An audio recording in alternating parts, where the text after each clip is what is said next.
Welcome to Electric Current Rundown Podcast, episode number 38.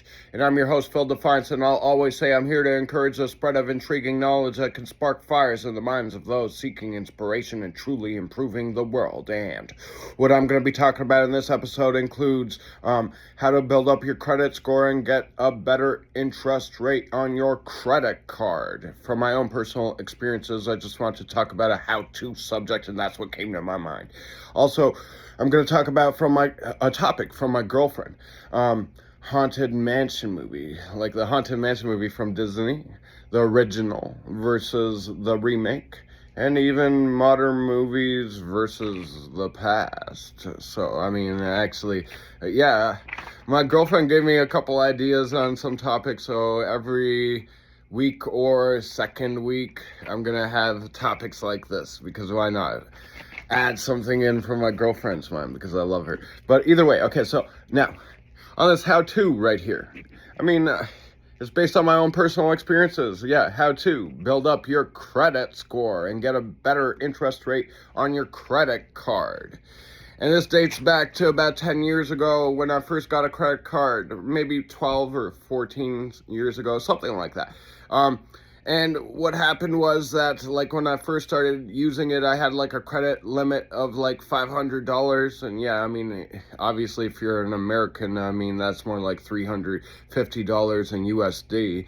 So, just putting it into context. But, okay, so, as a new credit card owner, I was trying to figure out, why not increase my credit limit? How do I do that? And how do I get a better credit score in general? And so, when I was new into that whole thing, I was trying to figure that out. And I even, made a phone call to my bank, which was Royal Bank of Canada, RBC, that's what they're known as. Usually people call them RBC. And so, I made a phone call, back then. And I was, trying to figure it out. I was, asking the guy, if I do want a higher credit limit in the future, and if I want a higher credit score, how do I do that? And the guy basically offered me no information, barely anything. Barely anything of any value. And so, I made my own assumption. I even asked the guy about it. And I was what happens if I keep, buying things with this credit card, and then I keep paying it back, frequently and on time, and I even pay more than I'm supposed to? And then I'm if I do that, will my credit score increase, and will my credit limit increase? And the guy basically told me, I can't guarantee that. I'm not sure. I don't know if that's how it works.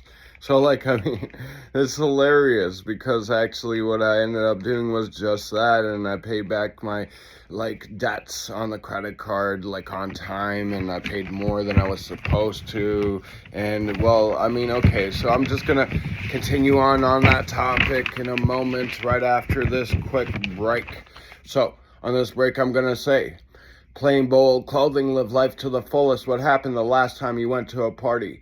While on a great adventure, you'll be the life of the party with clothing like our authentic plain goose items. You'll get exuberant designs you'll need.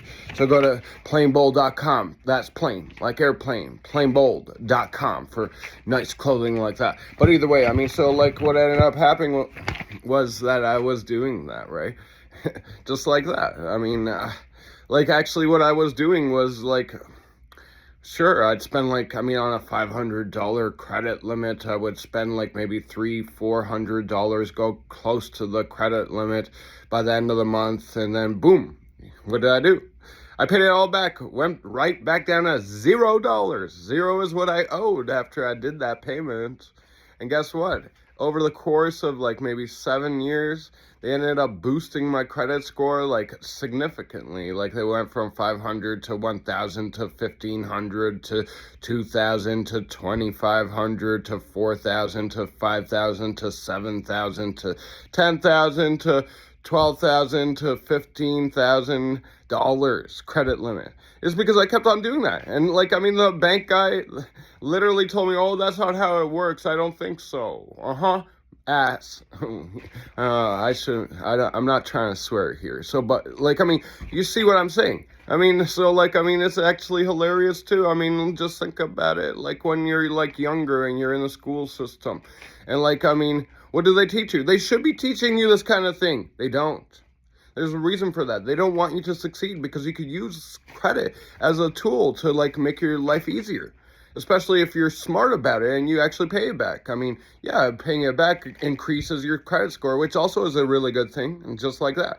But like on top of that, I mean, why would you want to owe money? Because I mean, with those interest rates, the next thing you know, I mean, right now it looks like you owe $1,000, but if you keep paying it back slowly, you're gonna end up spending like $1,500 to pay it back if you spend a few years doing it, or something like that. I mean, you're going to spend more because of that interest rate. So I mean, it's to your advantage to pay it back quickly too.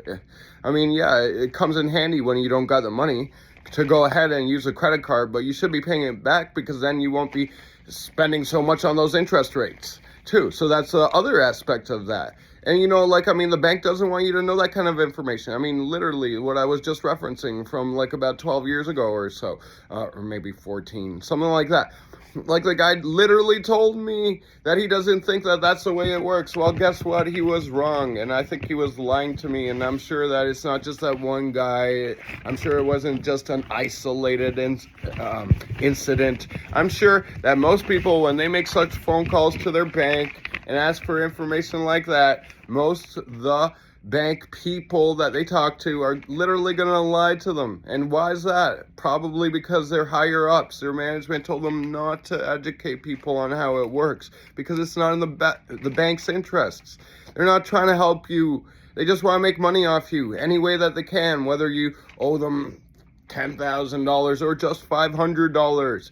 Either way, they want to make as much money off you as possible. I mean, they are a business and they're in the business of taking money from you. So they don't want you to know about tricks like that. And that's just what it comes down to. Same thing with the government. It's really a gamed system. And so, I mean, you should know these kinds of things. I mean, if you're not so good on your credit right now, you should think about that. I mean, pay it back quickly. And then they're going to boost your credit score, boost your credit limit. And next thing you know, you're going to have the advantages of that. And plus, on top of that, you're not going to be spending all this money like paying it back on the interest fees. So, I mean, it's just like a bunch of good things right there I just showed you. And these are from my own experiences. But okay, I mean, so I'm going to switch topics to that other topic I mentioned. But before I do that, I'm going to say this right here on this quick break. And on this break, I'm going to say, we all love good workouts.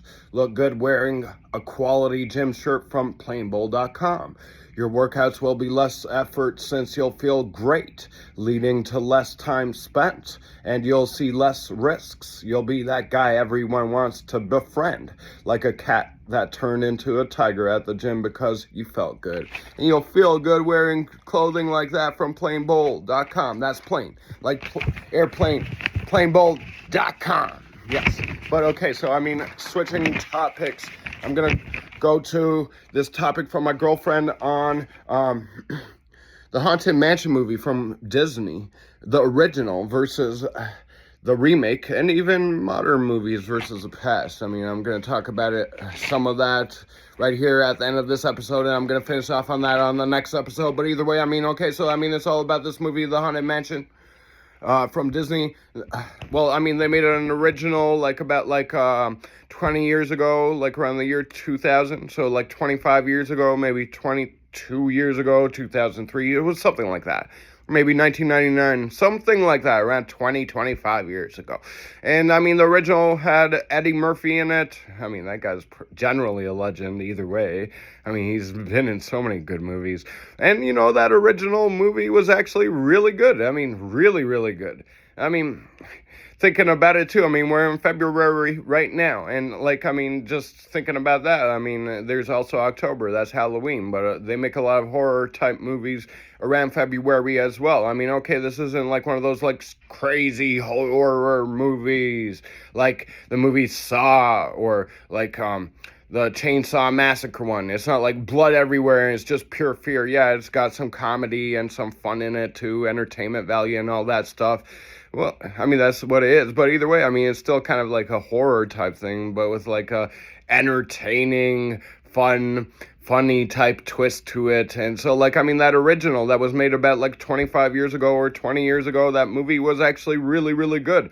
But then they made a remake around, like, I think it was last year or maybe 2023, and that thing was like ridiculous. I heard they spent like $200 million on it, or $150 million, something like that. And it's like, it was like a horrible remake. It was disturbingly awful. But okay, I'm going to finish off on that topic on my next episode either way, because now this episode's done. And yeah, that's the end of episode number 38 with me, your host, Phil Defiance of the Electric Current Rundown. And I'll always say I'm here to encourage the spread of intriguing knowledge that can spark fires in the minds of those seeking inspiration and truly improving the world. And till next time, have a good one.